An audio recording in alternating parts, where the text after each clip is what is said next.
All right. Welcome back, everyone, for another deep dive. You know how this works by now. We take listeners' submitted topics, and then we find some experts who can help us take a closer look.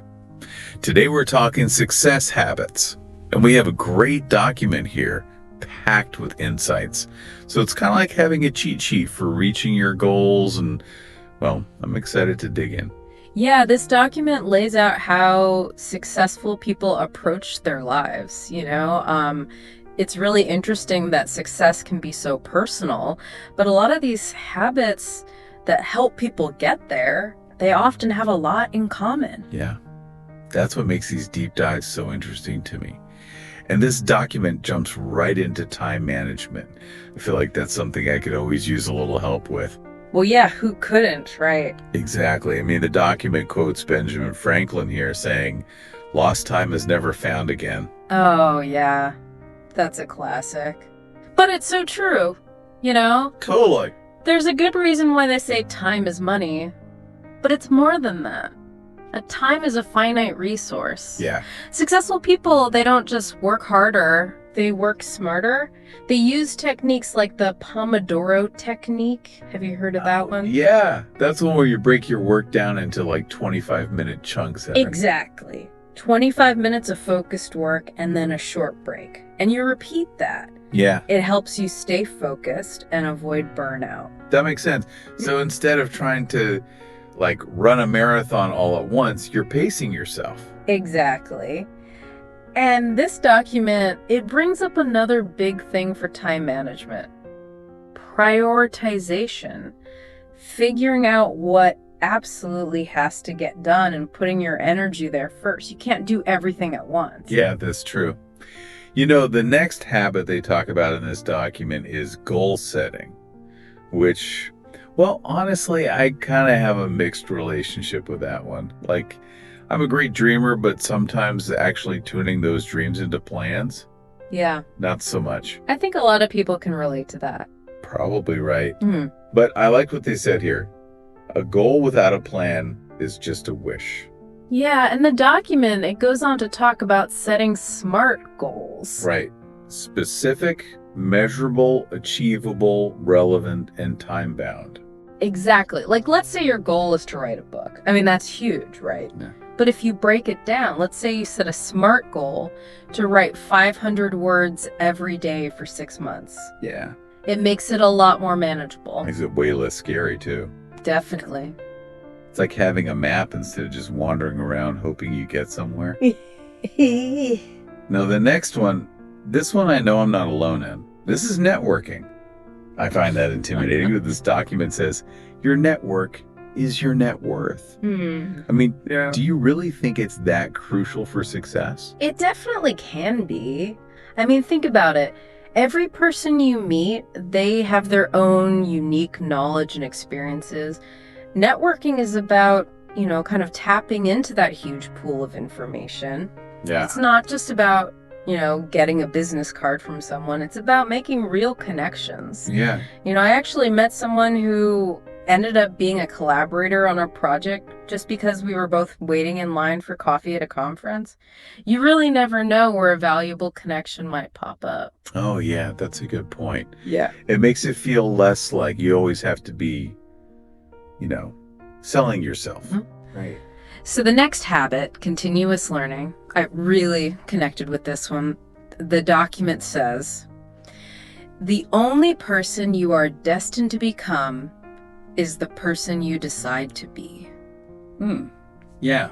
I remember back when I finished college, I thought that meant I was done with learning. I know that feeling. But that's not really how it works, is it? Nope, not at all. I mean, the world keeps changing. Yeah. Which means we need to keep changing and learning too. It could be anything, taking a course online, reading something in your field, even having coffee with someone in a totally different field from you. Right. Continuous learning is all about staying curious and being able to adapt. I like that.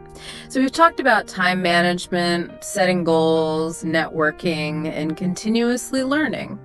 Any final takeaways here? Anything that kind of ties all of these habits together? Well, if you take a step back, successful people are proactive and intentional.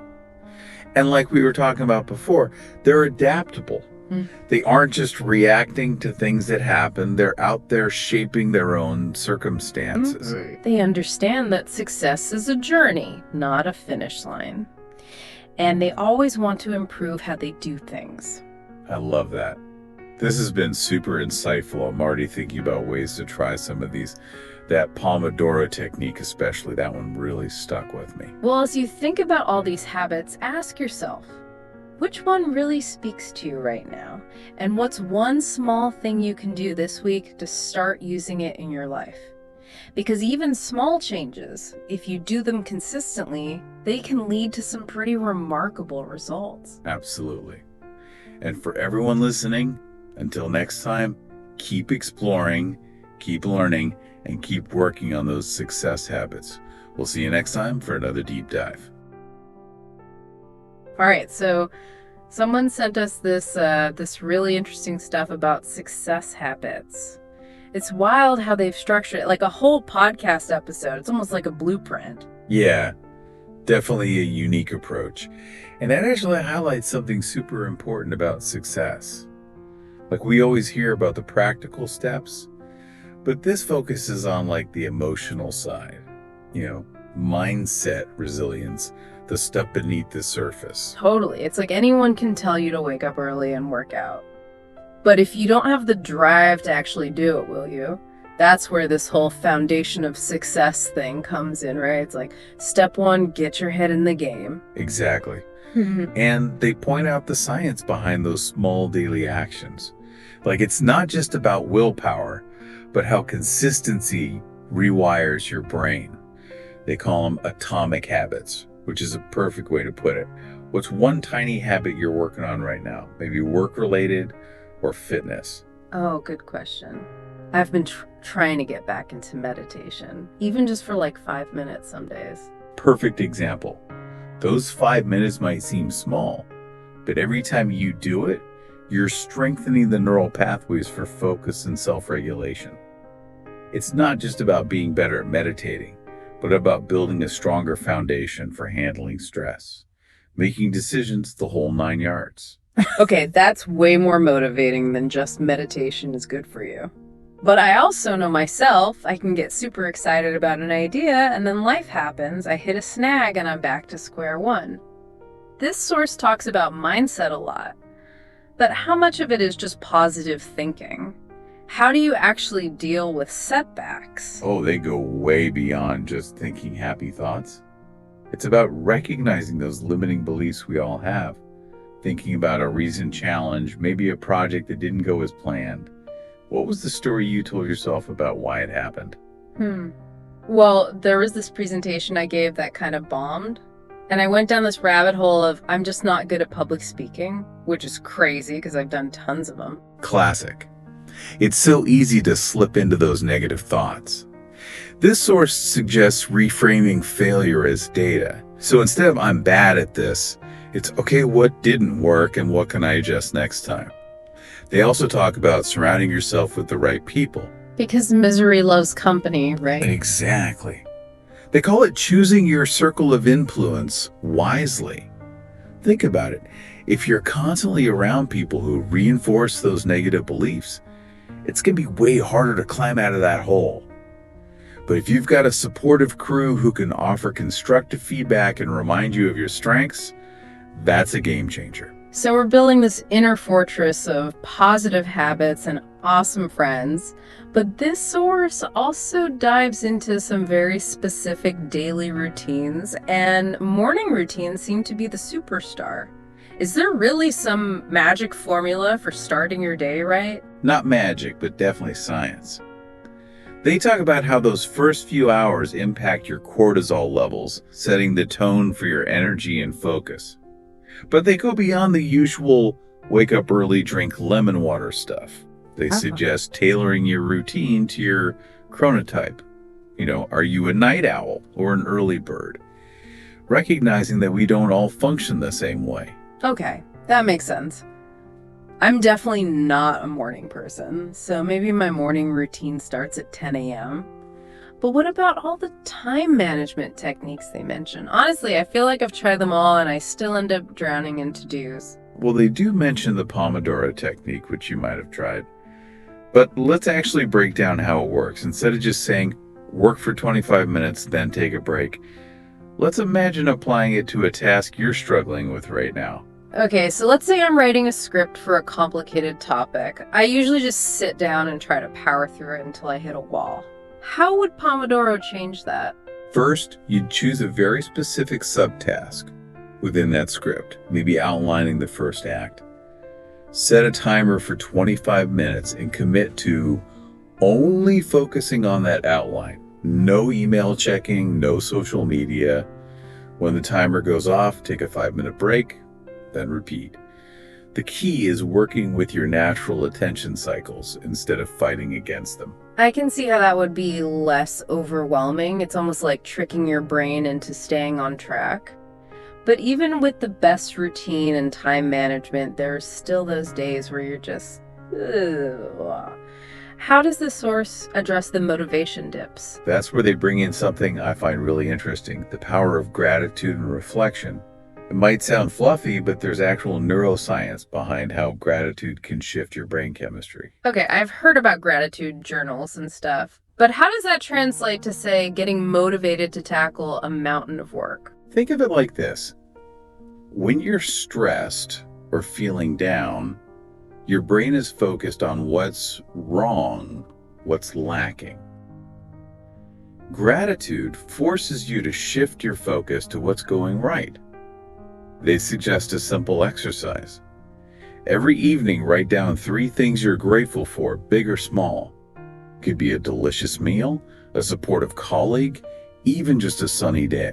So it's like training your brain to notice the positive, which then makes it easier to tackle the not so fun stuff. Exactly. By regularly focusing on what you appreciate, you're less likely to get bogged down by negativity. You're essentially building resilience from the inside out. That's a great segue into the next part of this source, which is all about overcoming obstacles, something I think we all struggle with. It feels like we're building this amazing toolkit for success. But let's be real, it's rarely a straight line from A to B. Everyone faces setbacks, and this source really dives into that with a whole section called Overcoming Obstacles and Staying Motivated. What jumped out at you there? It's how they reframe failure. It's not this big, scary thing that defines you. It's data. It's feedback. It's a chance to learn and course correct. They even talk about embracing what they call the messy middle, that phase where you're experimenting, things aren't perfect, and you kind of feel like giving up. Oh, I know that messy middle feeling all too well. It's easy to get discouraged when you're not seeing results instantly, especially with all those overnight success stories out there.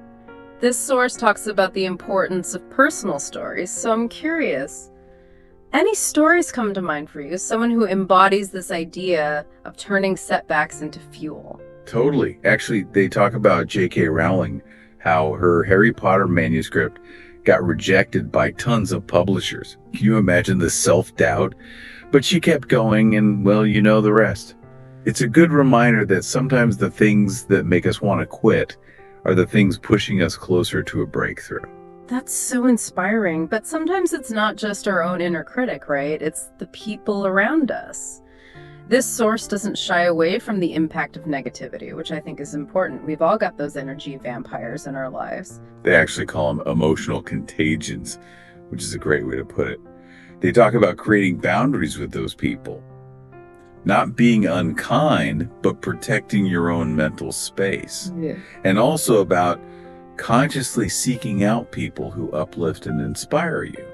Like that saying, you're the average of the 5 people you spend the most time with. You know, I've always struggled with that. I want to be supporting of everyone, but I end up absorbing their negativity. It sounds like this source is saying a little healthy selfishness is okay when it comes to your inner circle. Absolutely. It ties back to that mindset thing. When you're around people who believe in you and support your goals, it's way easier to handle those tough times. And speaking of tough times, they bring back that gratitude thing, but in a different way. This time it's about finding things to be thankful for, even when things are rough. Have you ever tried that? I have. And I'll admit, it feels a bit forced sometimes when things are really bad. Like, oh, my project just imploded, but hey, at least it's sunny out. How do they deal with that kind of resistance? They acknowledge that it's not about toxic positivity pretending everything's perfect.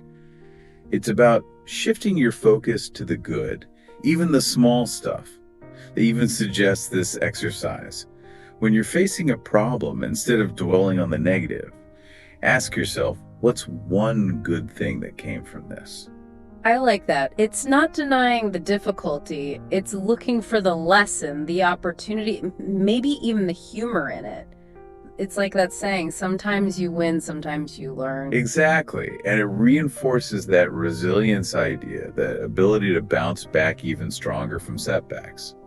And that, I think, sets us up perfectly for the final part of this source, which is all about taking action. Okay, so we've laid the groundwork, built up that resilience, learned to deal with setbacks. Now it's time for action. This source calls it the final blueprint, taking action. Sounds pretty epic. Yeah, it really ties it all together. And they emphasize the power of visualization. I know people sometimes think vision boards are kind of cheesy, but they can actually work. I used to think so too, but then I tried one for a specific goal, and it really did help me stay focused. They actually explain why it works. Like when you visualize yourself achieving a goal, it activates the same neural pathways as actually doing it. It's like mental rehearsal, priming your brain for success. They even have a guided visualization exercise, which is pretty cool. Oh, I like that. It's one thing to hear about it, but actually experiencing it can be a game changer. But even with the best plan and tons of motivation, life happens, right? How does the source deal with those curveballs that throw us off track? That's where they come back to that resilience thing. They remind us that challenges are part of the journey. It's not about avoiding them, but about developing the strength to bounce back even stronger. They even suggest sharing stories of people who turned their biggest setbacks into their biggest strength. You have a favorite example of that? Someone who really embodies that turning pain into purpose thing. They mention Oprah Winfrey, how she overcame a really tough childhood to become, well, Oprah. Her story's so powerful because it shows that resilience isn't about being superhuman. It's about finding the strength to keep going, even when it feels impossible. Those stories are so important. They remind us that we all have that resilience inside. But sometimes it can feel overwhelming, like, where do I even start? This source ends with this message that's supposed to inspire action. What's their final takeaway? They actually just ask, what's one habit you will change today? Simple, but powerful. It cuts through the noise and encourages people to take action right now, not waiting for the perfect moment or making huge changes, just one small step today. Love that. Brings us back to those atomic habits. Even a tiny change done consistently can make a huge difference. Exactly. And it gives the listener that feeling of like agency, that they have the power to change their own life. It's a good reminder that success doesn't just happen, you create it. So as we wrap up this deep dive into success habits, what's the one thing you hope our listener takes away from all this? The biggest thing is that success isn't a destination, it's a journey. It's about learning, growing, and adapting. And it's not just about external goals. It's about building a mindset that helps you thrive no matter what. Couldn't have said it better myself. So, to our listener out there, we hope this deep dive gave you some food for thought and inspired you to take action. Remember, success is a journey, and the most important step is the one you take today.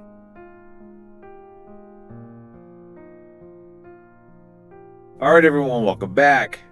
Ready for another deep dive? Absolutely. Let's do it. Okay, cool. So today we're tackling daily routines. Ooh, routines. Yes, routines. Yeah. We've all been there. Yeah. Like just feeling totally overwhelmed, like you're constantly busy. but not really making any real progress. Yeah, totally. That's Like you're normal. just spinning your wheels. Exactly. And that's why we're diving into this source. It claims to have the ultimate blueprint for an effective day. And not just productive, but energized. Yeah. Like you're actually thriving, not just surviving. I like that. Thriving, not just surviving. Right, so let's break it down and see what we can learn. Okay, so first up, morning routines. Okay, the foundation. Right, it all starts there. And this source is really big on hydration exercise or stretching mindfulness. Yeah.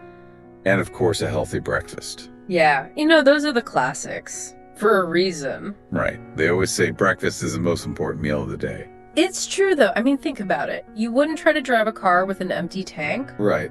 Your body and your mind, they need that fuel to function properly, especially first thing in the morning. Okay, so fuel up with a good breakfast. Got it. But this source also recommends waking up between 5 and 6 a.m. Oh, the early bird gets the worm. Yeah, but is that really necessary for everyone? I mean, I'm definitely more of a hit the snooze button kind of person. Well, it's not about forcing yourself into an early wake-up time if it just doesn't work for you. Okay. The key here is to understand your chronotype. Chronotype. Yeah, basically, it's your natural sleep-wake cycle. Some people are naturally early risers, those are the larks. Others are night owls. And then there's everything in between. So how do you figure out your chronotype? There are actually questionnaires and even genetic tests that can help you pinpoint it. Once you know your chronotype, you can start adjusting your schedule to align with your natural rhythms, including your wake-up time. That's interesting. So it's not one size fits all. Yeah? Okay, I like that. Exactly. It's about finding what works best for you. All right, so we've fueled up, we've woken up. Now let's get to work. The source emphasizes tackling high priority tasks first. Ah, yes. Eat the frog. Exactly. Get that big ugly task out of the way first thing. It's a classic productivity strategy for a reason. By tackling the most challenging task when your energy levels are high, you set yourself up for success. Plus, it frees up mental space for the rest of the day. I could see how that would be helpful. But what about those days when everything feels important? Like, how do you decide which frog to eat first? Well, that's where time blocking can be really effective. Okay, time block. Instead of just having a to-do list, you actually schedule specific blocks of time for each task.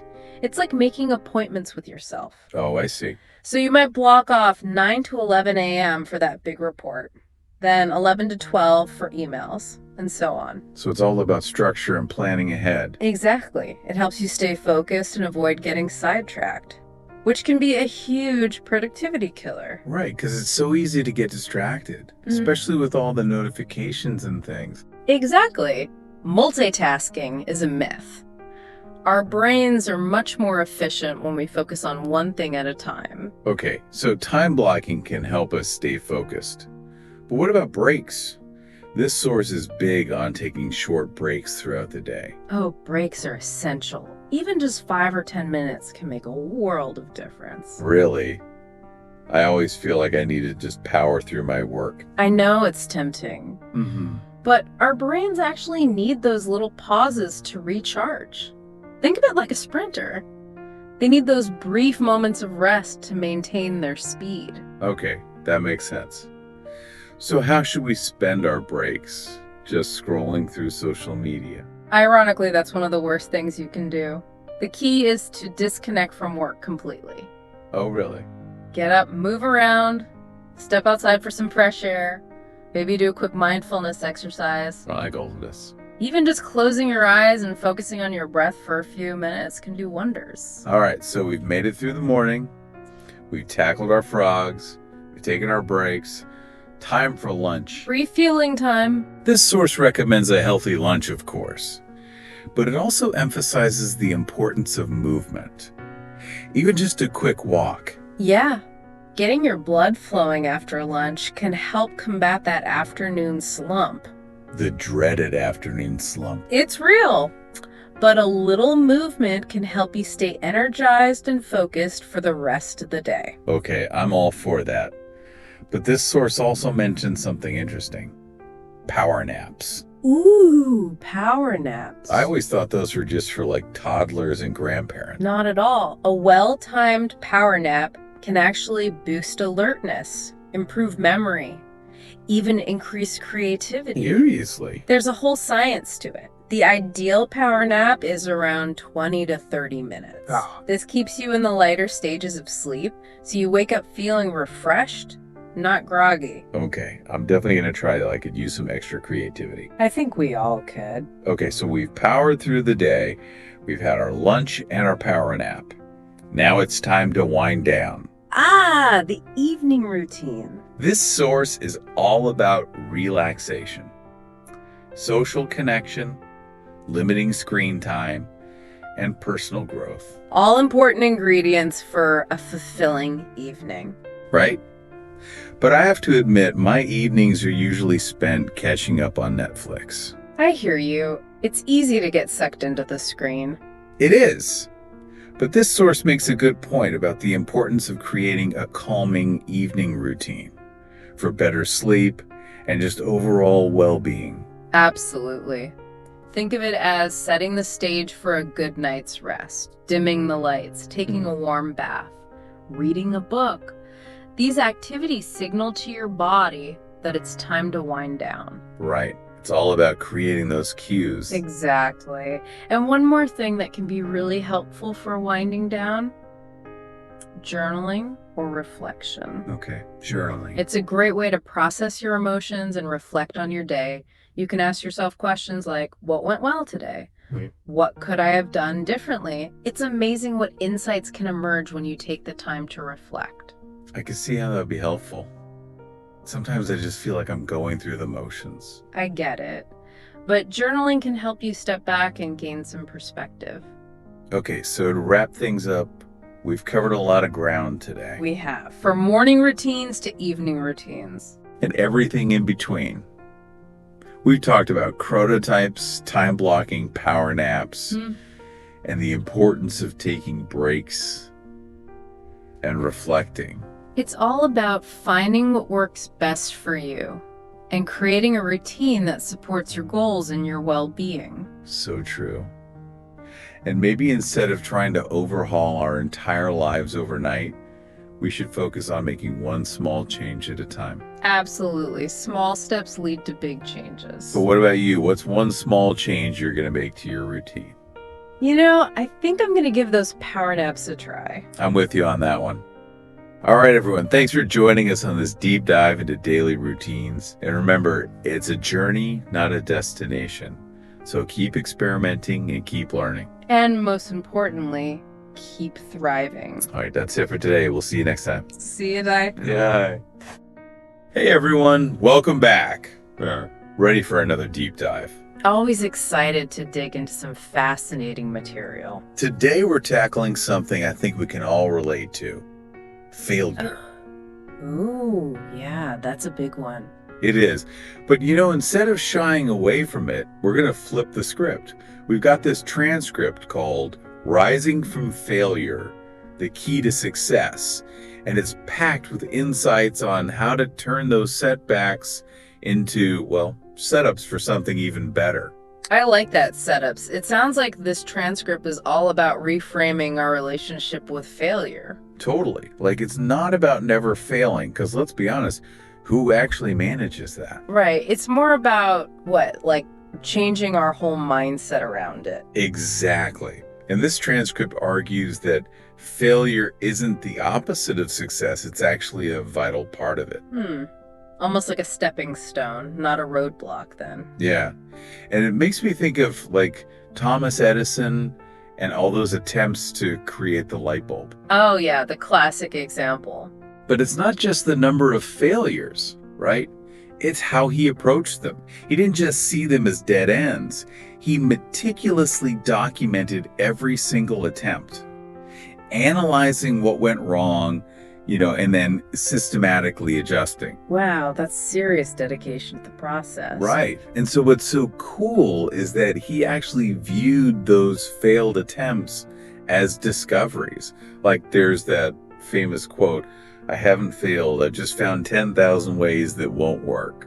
It's such a powerful mindset shift, and to think, what incredible breakthroughs might we all be missing out on if we let fear paralyze us? Because honestly, that fear of failing is a big one. It really is. And it feels like we're almost conditioned to avoid it at all costs. Like, have you ever felt that pressure that you just can't afford to mess up? Oh, absolutely. It can definitely make you hesitant to try new things or really put yourself out there. For sure. And this transcript actually points out that this fear often comes from a flawed belief. This idea that failing defines us. When really it's our response to failure that shapes who we are. Totally. It's like that whole growth mindset thing, right? Yeah. Believing that our abilities aren't set in stone and we can learn and adapt and evolve through challenges. Exactly. And the transcript uses this great analogy. It talks about a baby learning to walk. They're going to fall countless times, but they don't just give up. Yeah, each stumble is just feedback. Helping them to adjust, to improve, until eventually they master walking. I think what we forget sometimes is those falls aren't failures, they're vital steps in the learning process. So we've talked about the fear, the mindset, but what about the actual dealing with it in the moment? Because knowing it's okay to fail is one thing, but when you're actually in it, it could be tough. So what kind of practical strategies does this transcript suggest? Well, it starts with acceptance, really recognizing that everyone fails, even the most successful people. Right, it normalizes it, takes some of the sting out. Exactly. And then that crucial step of learning from it. Like Edison with his notes. Instead of getting all caught up in the disappointment, we should be asking, okay, what happened? What can I tweak next time? Have you ever had an experience where this approach really worked for you?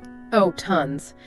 But one that comes to mind is early in my career, I totally misjudged a project timeline.